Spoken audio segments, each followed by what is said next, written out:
శ్రీమాత్రే నమ. జయ గురు దత్తాత్రేయ నమ. ఈ వీడియోలో మనం వృషభ రాశి వారికి జూలై నెల మాస ఫలితాలు తెలుసుకునే ప్రయత్నం చేద్దాం. మరి జూలై నెల అంతా కూడా వృషభ రాశి వారికి రాశి యందే సంచరిస్తున్నటువంటి శుక్రగ్రహ సంచారం. ఏదైనా ఒక శుభగ్రహం సొంత క్షేత్రంలో ప్రయాణించినప్పుడు ఆ రాశి వారికి చాలా వరకు శుభ ఫలితాలు రావడం జరుగుతూ ఉంటుంది. శుక్రుడు స్వభావసిద్ధంగా అటు వివాహాలకి, ఎంటర్టైన్మెంట్కి, వినోద పరిశ్రమకి కారణం అవటం వల్ల ఎవరైతే ఈ రంగంలో ఈ సంస్థల్లో ఉన్నారో వారికి చాలా మంచి గుర్తింపు రావడం జరుగుతుంటుంది. వ్యక్తిగతంగా శుక్రుడు రాశిలో సంచరిస్తున్నప్పుడు జాతకుడిలో ఒక విధమైనటువంటి ఆకర్షణ పెరుగుతూ ఉంటుంది. ఈ ఆకర్షణ వల్ల ఎవరైనా అట్రాక్ట్ అయ్యి జాతకుడికి కావాల్సినటువంటి పనులు చేసి పెట్టడం కానీ, అనుకున్నవి జరగడం కానీ జరుగుతుంటాయి. ఇది ఎక్కువగా వివాహ ప్రయత్నాలు చేస్తున్న వారికి, ఎవరికైతే శుక్రుడు ఇప్పుడు రాశి యందు సంచరించడం వల్ల ఏదైనా పెళ్లి చూపులు లాంటివి కానీ ఏదైనా మాట్లాడుకోవడం ఎక్కడన్నా ఏర్పాటు చేసినప్పుడు కంపల్సరీగా వీళ్ళు అవతల వారిని అట్రాక్ట్ అయ్యి కంపల్సరీగా వివాహానికి తొందరగా నిర్ణయించుకోవడం కూడా జరుగుతూ ఉంటుంది. అలాగే వీళ్ళలో ఉన్నటువంటి టాలెంట్, వీళ్ళు ఏ కళారంగంలో ఉన్నా, అటు మ్యూజిక్ ఉన్నా, సంగీతం ఉన్నా, పాటలన్నా ఏదో ఒక దాంట్లో టాలెంట్ ఉంటుంది. అది ఆటోమేటిక్గా గుర్తింపు రావడం వల్ల ప్రజాదరణ కూడా బ్రహ్మాండంగా కలుగుతుంది. ఇది ఒక విధంగా ఈ రాశి వారికి ఏర్పడినటువంటి మాలవ్య మహాపురుష యోగం అనే పంచమహాపురుష యోగం యాక్టివేట్ అవ్వడం వల్ల ఈ రాశి వారికి ఇటువంటి అదృష్ట యోగం రావడం జరిగింది. స్వభావసిద్ధంగా ధైర్యం పెరుగుతుంది, ఆకర్షణ పెరుగుతుంది, ఆర్థిక పరంగా అనుకూలత ఏర్పడడం జరుగుతూ ఉంటుంది. ఇక ధనస్థానంలో ఉన్నటువంటి గురువు, అలాగే రవి, ముఖ్యంగా లాభాధిపతిగా ఉన్నటువంటి గురువు ధనస్థానంలో ఉండడం వల్ల జాతకుడికి అటు గతంలో తను దాచుకున్నటువంటి చిట్ ఫండ్ అవ్వచ్చు, ఇన్సూరెన్స్ అవ్వచ్చు, దాని ద్వారా వస్తుంది. అలాగే మీకు పెద్దవారి ద్వారా కానీ, అత్తవారి తరపు నుంచి కానీ, అంటే ఎవరన్నా మరణాంతరం మీకు ఏమైనా ఆస్తి కానీ ధనం కానీ రాసి ఉంటే అది ఇప్పుడు మీకు సమయానికి రావడం జరుగుతూ ఉంటుంది. అలాగే మీరు చేసే ప్రయత్నంకు అనుకూలంగా ఈ ధనస్థానంలో గురువు ఉండడం వల్ల, రవి కూడా అక్కడ ఉండడం వల్ల ఎక్కువగా ఈ వారం అంతా కూడా ఈ కుటుంబంలో ఏదో ఒక శుభకార్యం జరుగుతుంది. ముఖ్యంగా పిల్లల విషయంలో మీ సంతానాన్ని చదువు నిమిత్తం కానీ, వాళ్ళు పెళ్ళి మొదలగు విషయాల కోసం ఎక్కువగా చర్చించుకోవడం, ఏదో ఒక శుభకార్యం ఈ కుటుంబంలో ఈ నెలలో ఇంచుమించుగా మనకి జూలై 15 లోపు జరిగే అవకాశం ఉంటుంది. దాని తర్వాత ఏంటంటే మీ యొక్క మాటకి విలువ పెరుగుతుంది, మీ కుటుంబ గౌరవం చాలా వరకు పెరిగే అవకాశం ఉంది. మీ కుటుంబంలో ఒకరికి ఏదైనా ఉద్యోగం కానీ, ఉపాధి అవకాశాలు కానీ రావడం కానీ, ఏదో ఒక శుభం రావడం వల్ల కుటుంబం అంతా ఆనందంగా ఉండే అవకాశం ఉంటుంది. అంటే జూలై 16 తర్వాత ఏమవుతుందంటే రవి తృతీయ స్థానంలో ఉన్నటువంటి బుధగ్రహంతో కలిసి బుధాదిత్య యోగం అనే యోగం ఏర్పడుతూ ఉంటుంది.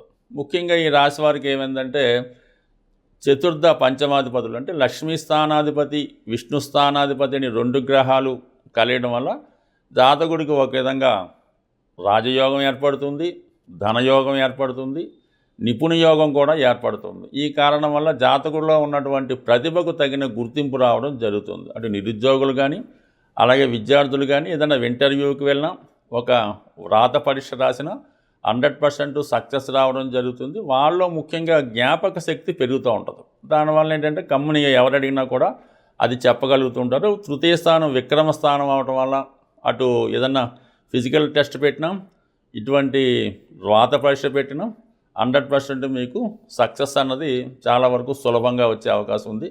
మొత్తం మీద ఈ రాశి వారికి చాలా వరకు ఈ నెలంతా కూడా ఆర్థికపరమైనటువంటి సక్సెస్, వృత్తిలో విజయం లభించే అవకాశం ఉంది. ఎస్పెషల్లీ ఇంకా చివరిగా కుజుడు చతుర్థ స్థానంలో కేతుగ్రహంతో కలిసి ఉండడం జరుగుతుంది. అంటే వ్యయాధిపతి 4లో ఉన్నప్పుడు కంపల్సరీగా జాతకుడు ప్లేస్ ఆఫ్ చేంజ్ అనేది వస్తూ ఉంటుంది. కొంతమంది ఇల్లు మారుతూ ఉంటారు, ఊరు మారుతూ ఉంటారు, ఒక కాలేజీ నుంచి వేరే కాలేజీకి మారడం కూడా జరుగుతూ ఉంటుంది. ముఖ్యంగా ఏంటంటే ఉద్యోగపరంగా కూడా కొంతవరకు స్ట్రగుల్ ఏర్పడడం వల్ల ఈ అనుకోకుండా ఏదైనా ట్రాన్స్ఫర్ రావడం కానీ, ఏదైనా కొన్నాళ్ళు ఉద్యోగంలో సెలవు పెట్టడం లాంటివి జరుగుతూ ఉంటాయి. అంటే ఎప్పుడన్నా మనిషి సుఖంగా, ఆనందంగా, సంతోషంగా ఉండాలంటే చతుర్థ స్థానం అన్నది శుభగ్రహం ఉంటే అనుకూలంగా ఉంటుంది. ఈ కుజుడు సహజ పాపి అవటం వల్ల 4వ స్థానంలో కేతువుతో కలిసి ఉండడం వల్ల చాలా వరకు మానసిక అశాంతికి గురవుతుంటాడు. ఏదో ఒక అలజడి ఇబ్బంది జాతకుడు ఫేస్ చేయడం జరుగుతూ ఉంటుంది. ఏదైనా పని తొందరగా కావాలని అనుకోవడం, చివరి నిమిషంలో ఆగిపోవడం, ఇవన్నీ కూడా స్ట్రగుల్ ఉంటుంది. స్థిరాస్తి సంబంధించిన వ్యవహారాలు, తల్లిగారికి సంబంధించిన విషయాలు, ఆర్థికపరమైన విషయాల్లో చాలా వరకు జాతకుడు ఇబ్బందులు పడటం జరుగుతూ ఉంటుంది. అలాగే జాతకుడికి ఏంటంటే విద్యలో కూడా చిన్న చిన్న ఆటంకాలు రావడం కానీ, మళ్ళీ ప్రయత్నం చేయవలసి రావడం కానీ చాలా వరకు జరుగుతుంటాయి. కాబట్టి ముఖ్యమైన ఏంటంటే విద్యార్థులైతే విద్య మీద శ్రద్ధ పట్టవలసి ఉంటుంది. అయితే స్థిరాస్తి సంబంధించిన వ్యాపారం ఎవరైతే చేస్తుంటారో వారికి చాలా వరకు ఈ స్థిరాస్తి సంబంధించిన వ్యవహారాలు చాలా స్పీడ్గా నట్టం జరుగుతూ ఉంటుంది. అలాగే ఫైనల్గా ఏంటంటే మీకు శని లాభస్థానంలో ఉండడం వల్ల మరి చాలా వరకు మీకు భాగ్య రాజ్యాధిపతిగా ఈ రాశికి యోగకారకుడు శని లాభస్థానంలో ఉండడం వల్ల మీ గాడ్ ఫాదర్ లాగా ఎవరో ఒకరు సమయానికి ఎటువంటి ప్రయత్నమైనా నెరవేరుతుంది.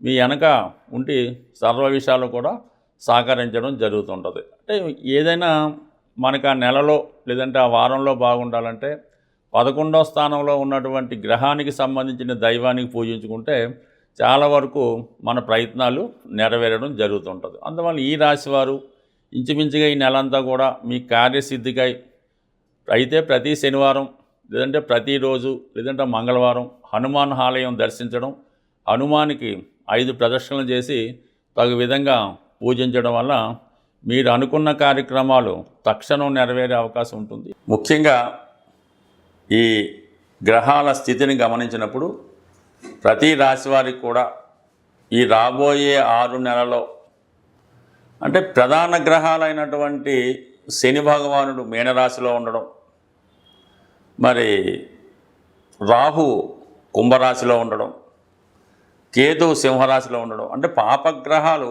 ఏ రాశుల్లో ఉంటాయో ఆ రాశులకి సంబంధించినటువంటి పరిహారం చేసుకుంటే మనకి ఆ గ్రహాలు యోగిస్తాయి. శుభగ్రహాలు మనం పెద్దగా ఏం పరిహారం చేయక్కర్లేదు, అవి ఆటోమేటిక్గా యాక్టివేట్ అవ్వడం జరుగుతూ ఉంటుంది.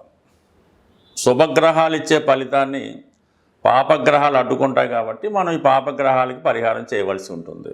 అదే ముఖ్యంగా ఎక్కువగా ఈ శని గురువు ఈ 2 గ్రహాలు ప్రధానంగా ఈ రాబోయే 6 నెలల్లో ప్రతి ఒక్కళ్ళ జాతకం మీద ప్రభావం చూపుతుంది. ఎందుకంటే వక్రించిన గ్రహం తన బలాన్ని విశేషంగా పెంచుకుంటుంటుంది అన్నమాట. ఆ కారణం వల్ల సహజ భాగ్య రాజ్యాధిపతులైనటువంటి ఈ 2 గ్రహాలు అంటే మనకి ఒక లక్ష్మీనారాయణ యోగం ఏర్పడినట్టు ఈ 2 గ్రహాలు మనకి ప్రభావం చూపుతూ ఉంటాయి. ఈ సమయంలో మీరు ఏం చేయాలంటే కళ్యాణం చేయించాల్సి ఉంటుంది. అంటే ఎవరికి చేయించాలి? వెంకటేశ్వర స్వామి కళ్యాణం చేయించడం వల్ల కంప్లీట్గా మీకు శుభం జరిగే అవకాశం ఉంది. సో ఏదైనా ఈ రాబోయే మనకి ఈ 6 నెలల్లో మరి కార్తీక మాసంలో కానీ శ్రావణ మాసంలో కానీ మీరు ఏదైనా దేవస్థానంలో సామూహికంగా వెంకటేశ్వర స్వామి కళ్యాణంలో పాల్గొంటే చాలా మంచి ఫలితం రావడం జరుగుతూ ఉంటుంది. అన్ని గ్రహాలకి ఆదిదైవంగా ఉన్నటువంటి పరమేశ్వరుడు శివుడు. వీలున్న వాళ్ళు ఏదైనా ఒక పంచారామాలు కానీ ఇటువంటి శివుని యొక్క ముఖ్యమైన క్షేత్రాలు ఒక్కసారి దర్శించడం మంచిది. అంటే ఏ ప్రాంతంలో ఉన్నవాళ్ళు ఆ ప్రాంతంలో ఉన్నటువంటి దేవాలయంలో చేయడం వల్లే ఎక్కువ ఫలితం రావడం జరుగుతూ ఉంటుంది. సుమారుగా మనకి ఈస్ట్ గోదావరిలో ఈ ద్రాక్షారం చుట్టుపక్కల ప్రతి నక్షత్రానికి సంబంధించినటువంటి ఒక దేవాలయం ఉన్నది.